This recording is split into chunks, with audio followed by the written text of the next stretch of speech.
Yo, Lord Taylor as Penguin is my new fucking hero.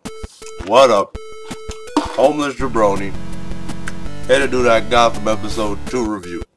Yo, this nigga Penguin is worse than the Joker, son. I was expecting him to kill another nigga for a sandwich, but light a little too bright. Move that shit back. But yo, Robin Lord Taylor, man, that nigga was serious. That nigga was serious. He's fucking crazy. You know, I mean, okay, Penguin from the comics, we all know he's a mobster. He's crazy. But this is some shit, even for Penguin. I mean, I've never seen him close up with a knife, combat knife. You know, stabbing motherfuckers, calling niggas' mom, sending videos, talking about, you know, this is not a joke. He broke a beer bottle, killed his man, too, stabbed him in the neck. Yeah, call me a penguin. I like that he isn't accepting of the name Penguin. I love that he's not accepting of the name Penguin.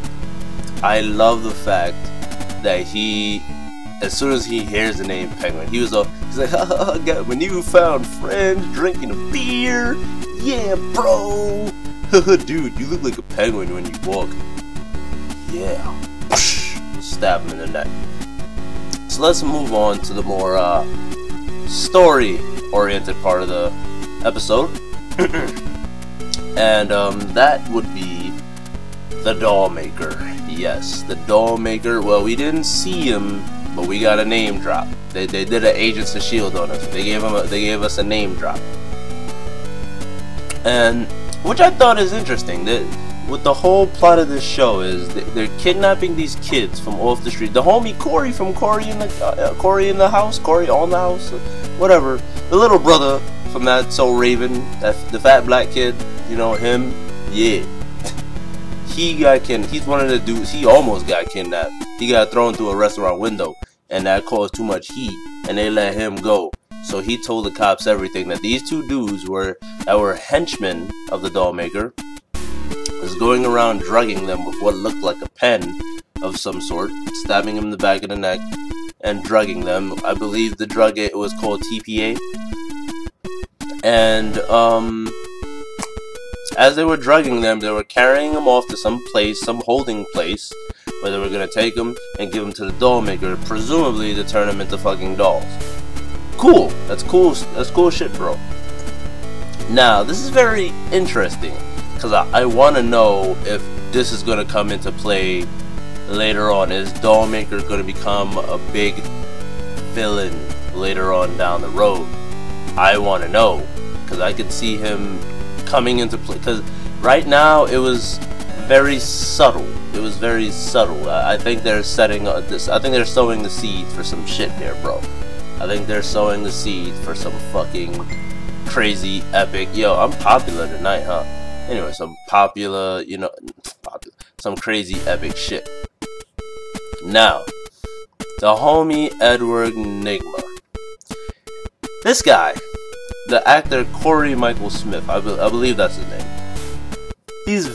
I don't know if he's acting awkward socially on purpose, or if, you know, because like Edward Nygma, I wouldn't say the comic book character. I wouldn't say he's very socially awkward. He's very, and as a matter of fact, he's the exact opposite. You know, he's very outgoing. He always wants to tell you a riddle. Can never shut the fuck up. He always gotta let some knowledge out on you. But here, he's almost like a little kid. He's like, guess what this is? You guess where this comes from? What kind of bugs me though is that he's a coroner. I looked up on Wikipedia to find the actor's name that plays him, and it turns out I found out he's the fucking coroner, which is interesting because he was doing ballistics on a weapon first episode. So that's a little weird. I don't know if coroner. I don't know. Edward Nygma he's a genius level intellect dude. Genius level intellect dude. So you know, he can do ballistics if he fucking so damn well pleases. He can do it. He's a fucking genius. I don't know. It's just weird. But he's the one that finds out that the Dollmaker's henchman has been drugging little kids from the streets with the drug TPA. But he's just awkward. He just gives this odd fucking vibe when you look. He's like, he just with these big ass glasses on. When he comes in, he never really says anything. When he finds out what the TPA drug is, he kind of appears by the office like a little fucking creep. Looks like he was, at first it looked like he was eavesdropping. It didn't really look like he was about to do anything. It just looks like he was fucking. Point is, they throw it in your face that something is wrong with Edward Nygma. They throw it in your fucking. I fucked up my printer shit doing that. Yeah, we go. There we go. But they throw it in your face that something is wrong with this guy, and later on down the line, something's gonna be up with him. So I don't like that. I do not like that. Give me some ambiguity, god damn it. But and we have Miss Selina Kyle, Catwoman, the obvious cat. Call me Cat. Oh Jesus Christ. I'm not liking her character. Her character has come on a little heavy-handed. It's like in your again with the in your faceness. It's really bugging me. It's and what did she do to fucking? Okay, I'm getting ahead of myself. So first time these kids get kidnapped, they're at this fucking place. I forgot where it was, but they produced TPA. It was one of the 3 places in the city that produced it, and somehow they did the detective work, and they found out, Bullock and Gordon, they found out that they were the ones that was getting the kids, and they were the holding place for the kids. So when they fucking went there, apparently fucking Selina Kyle was in there with them. She got, I don't know how, because she seems very streetwise. Very fucking streetwise. She's like fucking crawling up buildings and shit, stealing, pickpocketing from people with ease. She seems very fucking streetwise, yeah. I mean, later on in the episode, when she gets kidnapped again, which is very questionable, given her skill set already. I mean, the bitch was on top of a building the first episode. Come on, it's work to fucking scale a building. But she gets kidnapped again, twice within the same episode, and she fucking clawed a dude's eyes out with what? With her fingernails weren't even sharp, dude. Like, what did she claw out his eyes with? Like, she's like, and there's a funny little moment. You know what? Before I even get to that, let me talk about the Dollmaker's henchmen themselves. They were very odd, and I liked how odd they were. They were they were kind of childlike and whimsical. It was weird. Like, it was very weird and creepy and disturbing. I think they fit. I think they fit Dollman very fucking perfectly for the type of people that they are. Both of them. They were very odd people. Because when one of the henchmen got their eyes fucking gouged out by Selina, still weird because there was these big fucking claw marks. There were these fucking claw marks going down his eyes. I don't know. It just seems weird to me. 13-year-old girl, fucking huge ass claw mark. Like, dude, he had no eyes in his sockets. Like, it was some serious shit. It looked like actual Catwoman did this with the fucking claws, you know. But when she seen this, and the guy was like, "Oh, you know, how do I look?" She was like, "Oh, just scratch, just scratch." And she takes out a gun and she just shoots the poor fucker in the head, because honestly, I would, yo, if I was like that, I would want to be shot too. Honest to God, I don't want to be living with a fucked up face. Never fuck the face. You have no eyesight, son. You have no eyesight. But I gotta tell you, I wasn't expecting to hear Dollmaker get dropped. I was not expecting, so that's a big plus. That's a big plus. I was not expecting Dollmaker to get dropped like that. And Penguin, as for what his plan is, I'm not too sure. I mean, we obviously know he's current day Penguin is a big fucking mobster, is a big crime kingpin dude. So as for what his end product is, I don't know. Because before Penguin left, he was getting everybody to fucking fight each other, and he was playing off everybody's strengths and weaknesses, snitching on this guy, feeding information to the feds. You know, I don't know what his end game is. I don't know exactly how he's gonna do it, but he's gonna do it because he's fucking Penguin. Now, moving on from that, the last thing I want to talk about for tonight, the homie Falcone. Carmine Falcone, you don't fuck with Falcone, son. Dude, yo. He comes in Fish Mooney's joint, right? Styling on him. He was like, yo, what's good? What's good, Jada? What's good, Jada? He comes in styling, swagging. Comes in. He's like, yo, should I take? She was like, oh, should I evacuate her? He's like, no fuss, nigga. Everybody having a good time. Let everybody have a good time, nigga. So the homie comes over here because he knows who Falcone is. You should know. He's a big fucking organized crime mob kingpin gangster. You should, if you're running Fish Mooney's bar, you should already know things like that. So the homie comes right away, pours some wine for the both of them. It's like, oh shit, Falcone, oh my god. So they're talking, and Falcone is like, so your homie Penguin told me that you was trying to take me out, you know, you thought I was too old for the game, and you thought you would do, you thought you would come up and you know shit on me. And she's like, and you could tell in the back of her mind, like, this nigga, even though he's still dead, like, she doesn't know he's alive, obviously, but he's like, this nigga dead, but I'ma fucking kill him.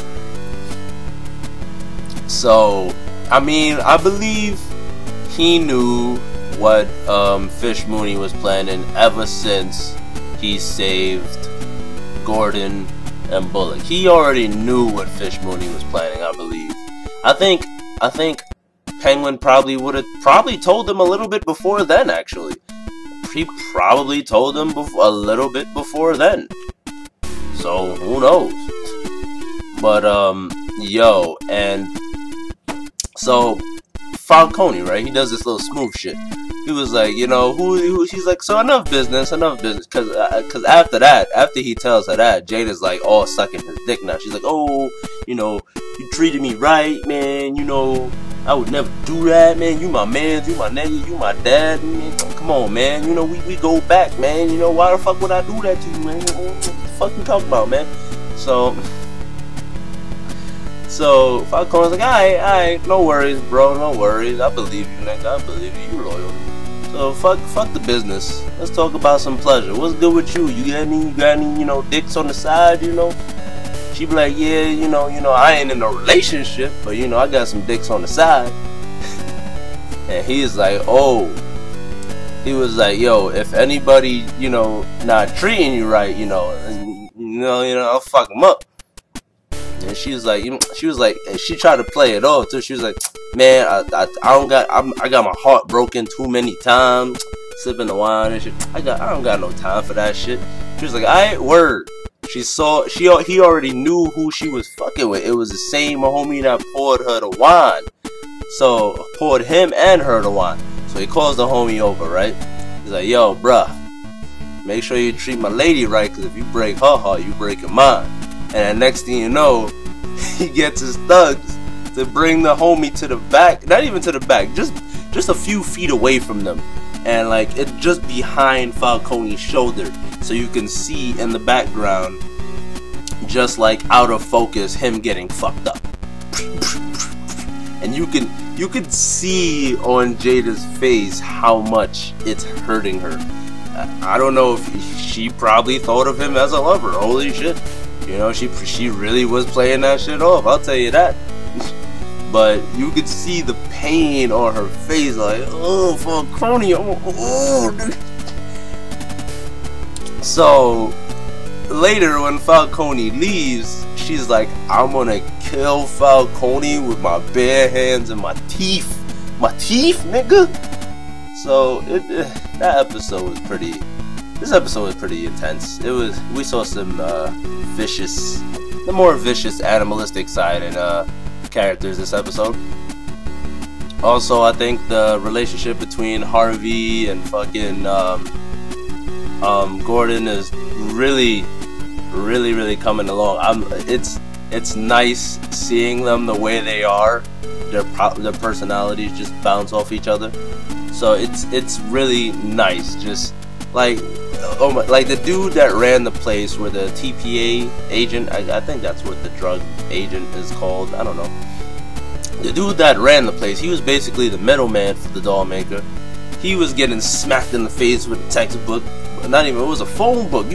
Bullock was just beating him in with the fucking phone book, and Gordon's like, yo, chill, nigga.